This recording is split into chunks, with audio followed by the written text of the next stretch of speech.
Go inside the Crimson Tide with your hosts Rodney Orr and Gary Harris, keeping you informed on everything Alabama. Tider Insider TV, brought to you by Tuscaloosa Tourism and Sports.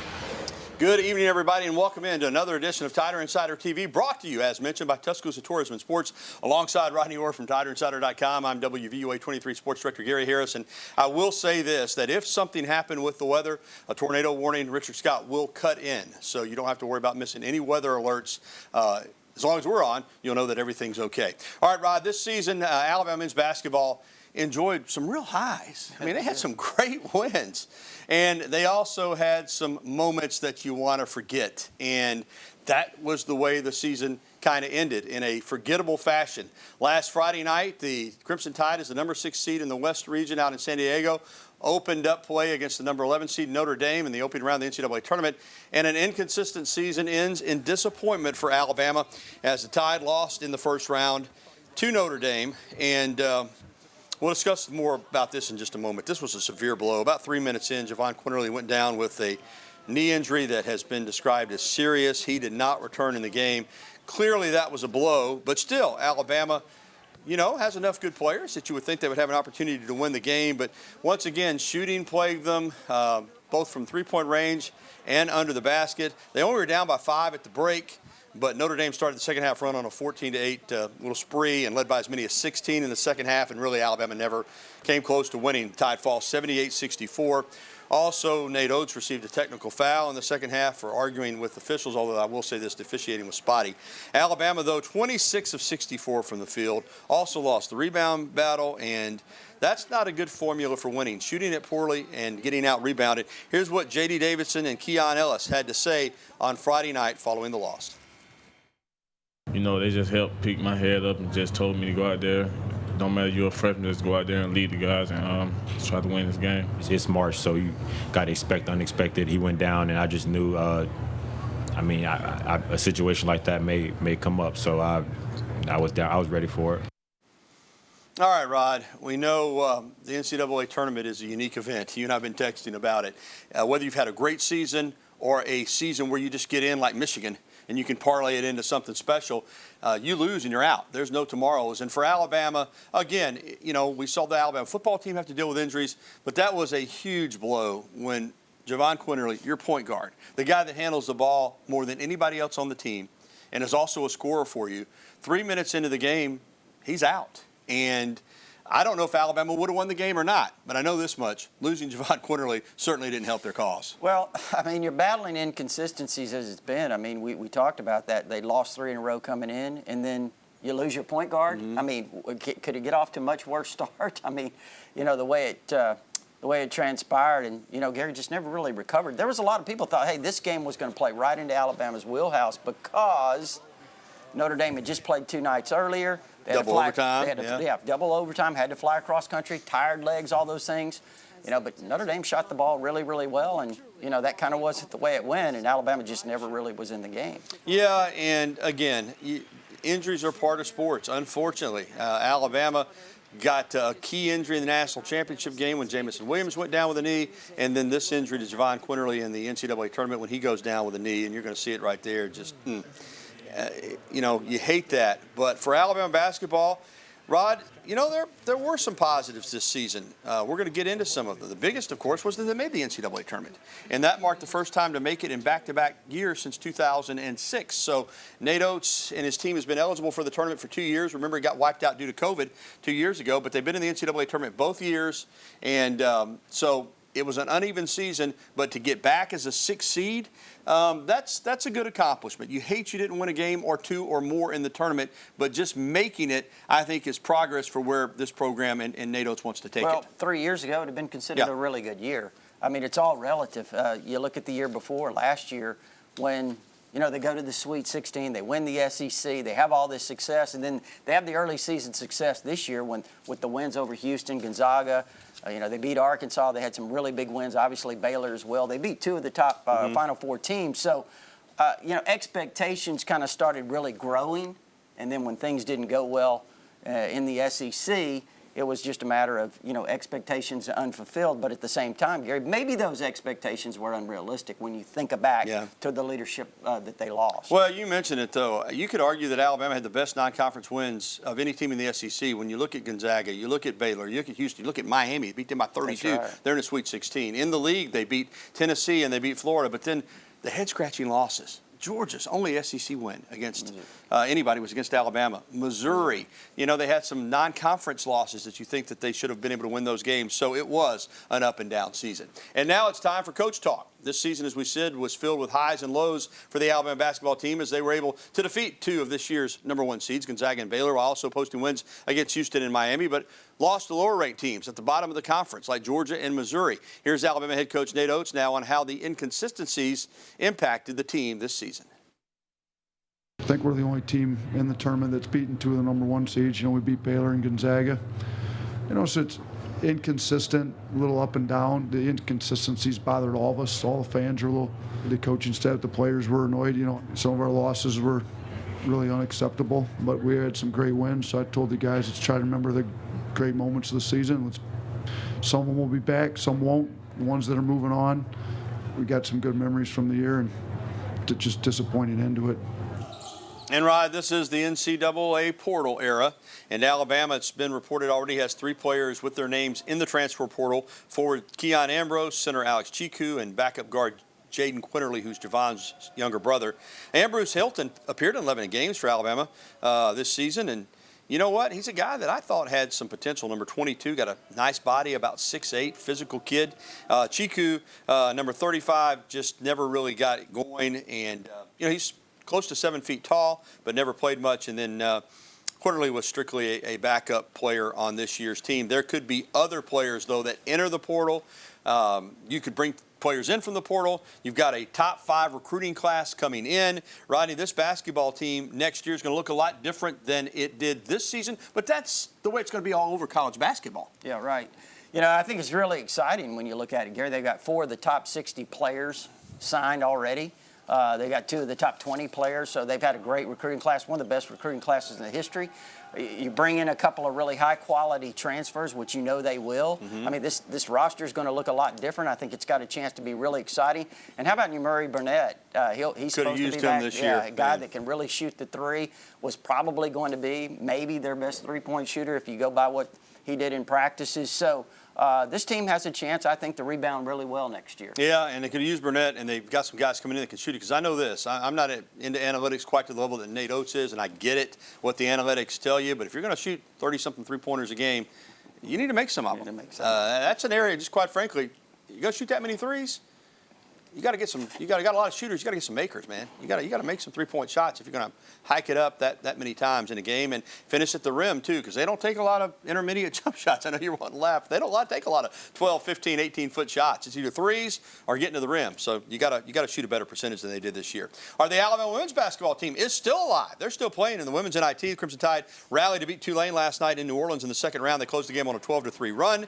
Biggest basket of the game is you're going to see Brittany Davis here take it coast to coast. This will tie the game at 75. Stop the ball. It's the first thing they teach you in junior high school, but she didn't do it for Tulane. And then this is the basket by Jemima Minga-Young. She got the basket and the foul, put Bama up 78-75. They go on to win it 81-77. They will host Houston on Thursday night in the third round at Coleman Coliseum at 6 p.m. Christy Curry said today, please come out and support this team. They've worked hard, and I agree. Tickets are only $5, Rod. So Thursday night, get out and watch Alabama women play Houston in the women's NIT. Well, still to come on Tider Insider Television, find out how Alabama Gymnastics finished at the SEC Championships and where the team will be headed for regionals. And spring practice is back in gear. Bryce Young and the young men getting ready and benefiting again from some transfers. We will talk about that. And we'll also we'll be getting to your phone calls, emails, and tweets. As always, the number 205-348-WVUA. That's 348-9882. You can email us at the address on your screen or tweet at us using the hashtag TITV. We'll be right back with the only show that takes you inside the Crimson Tide, Tider Insider TV.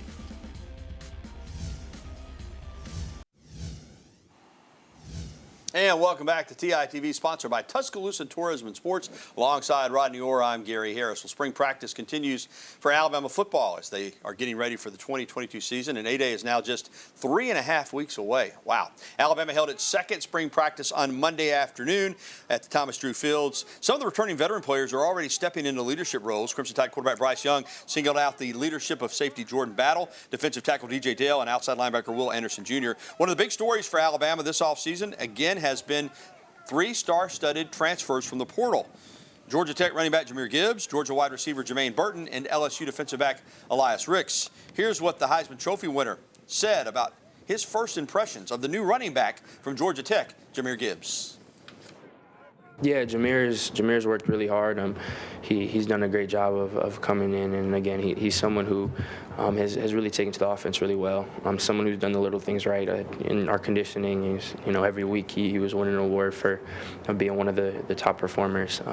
Someone who came in and looked good and worked and ran well last week. So again, I'm super excited again now as we have these, we're back to our normal spring schedule of every day. We're together, we're meeting, and we're practicing. So, I'm excited to continue to work with him and to continue to see him be successful. So. All right, Rod, I want to be clear. Alabama's got good returning running backs. Jace McClellan, Wardell Williams, Trey Sanders, these guys can play. But Jahmyr Gibbs, you heard Bryce Young say it right there, and we saw it at Georgia Tech. And on a team that's not nearly as good as the team he's going to be playing on this year at Alabama, this guy is a serious playmaker. Some have compared him to Alvin Kamara because of his ability not only to run with the football, but get out on the perimeter and also catch the ball in the passing game. Yeah, he brings a lot of different things. He's a great kickoff return guy, too. Here you see him catching the pass out in the flats, the things that he can do. Look, he's got great burst, great speed, great hands, caught 59 passes in 2 years there at Georgia Tech, really versatile player. So he brings a little bit of maybe a different element, although I think Jace McClellan is a great receiver out of the backfield as well. But here you see him. Watch this on a kickoff return, Gary. This is the kind of thing he brings to your football team. Gone. Yeah, just a different level. So, yeah, obviously Jahmyr Gibbs is a guy that, look, you're adding these 3 guys. You've got all these great players. Every team has a hole or two, but Nick Saban can go plug in a top 5-star type player. So that's really something that is going to benefit this team next year. Yeah, well, let's mention the other 2. Jermaine Burton. Remember the national championship game from 2 years ago? Jameson Williams was playing against Alabama. Then last year he lit it up. Burton playing against Alabama. Now he's going to be playing for the Crimson Tide, and he's another guy, a real playmaker, a physical wide receiver. I hate making comparisons, but I think we do it to give you an example. A little bit like John Mechie, really. Yeah, we've talked about, the comparison to Mechie. He's very quick. He's strong, very strong. Gary's bigger than what people think. He's listed 6 feet, 200 pounds, so he's not a really small guy.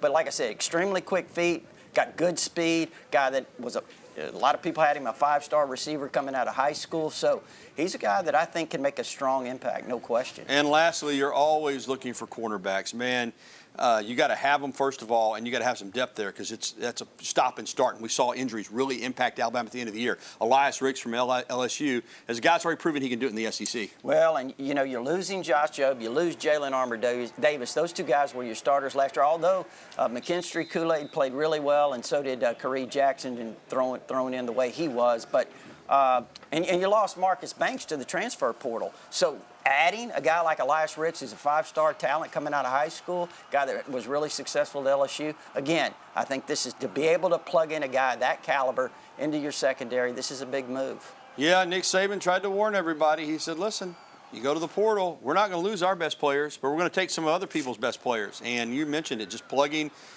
in, and Alabama may not be done in the portal. We got an email about a guy coming up later on the show that Alabama's looking at still to add to this year's team. Well, Alabama Gymnastics is Seattle bound for the NCAA Regionals. The Crimson Tide will be the number 2 regional seed for the event, which begins a week from Friday. Crimson Tide looking to add to the program's 33rd regional team title, more than any other program in the country. This past Saturday night, Alabama delivered an outstanding performance in Birmingham, defending its SEC championship. The Tide posted a 197.825. That was second overall to Florida. So Alabama, that's what Alabama does. under Dana Duckworth. They peak at the right time. They're going to be a factor in the postseason and really performing at a high level right now. Well, still to come on Tider Insider Television. Check out how Alabama baseball picked up a clutch win on Sunday against the Florida Gators at the Joe. And Alabama softball wins a conference series at home against the Kentucky Wildcats. We'll show you how both teams were able to do it. And up next, your phone calls, emails, and tweets. Again, the phone number 205-348-9882. We want to hear from you, Tider Insider Nation, and we'll be right back after this.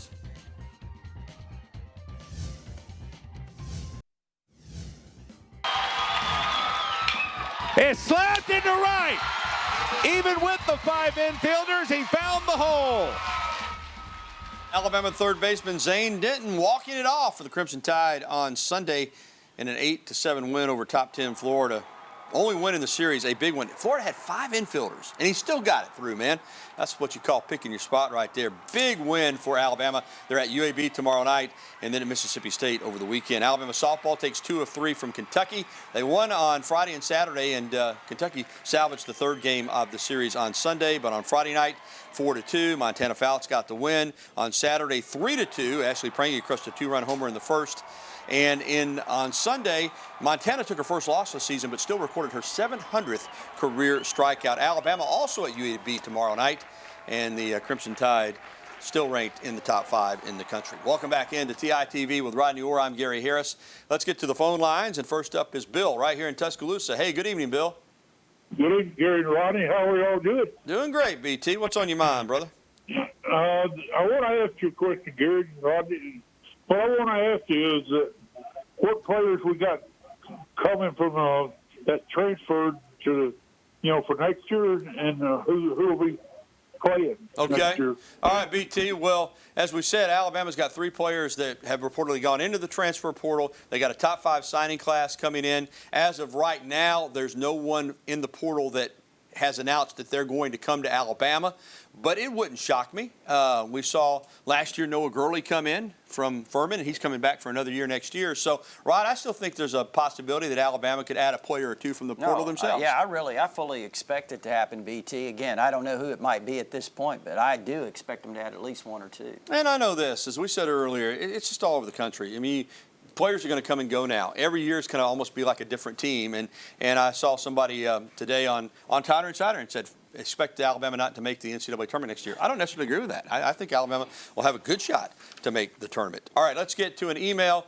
And the email question of the day is brought to you by KDM Services, serving your family like our family for all your heating and air conditioning needs. It's KDM Services. Here's the question. Rodney, what is the latest on Tyler Steen? Tommy from Haleyville, I referenced another possible transfer portal move for Alabama. This is an offensive tackle originally out of St. Thomas Aquinas down in South Florida. About 265 out of high school. Now he's about 315, and he started 30-something games in the SEC. I understand he's coming in for a visit this weekend. Yeah, he's supposed to be here this weekend, Gary, the 25th and 26th. He's a guy, like you said, he started 30-plus games there at Vanderbilt, has a lot of experience in the SEC, could play right tackle, could play left tackle. Now, if he ends up here, certainly he would compete for a starting job. Obviously, he would be a grad transfer. So he would not arrive here probably until late May, early June. But again, Gary, when you look at what Alabama's looking at on the offensive line, offensive tackle right now, 2 spots that I know they really want to fill. Yeah, and experience means so much in this league. All right, we'll be back with more TITV. More phone calls and emails are on the way next right here on WVUA 23. There's the phone number, 205-348-9882.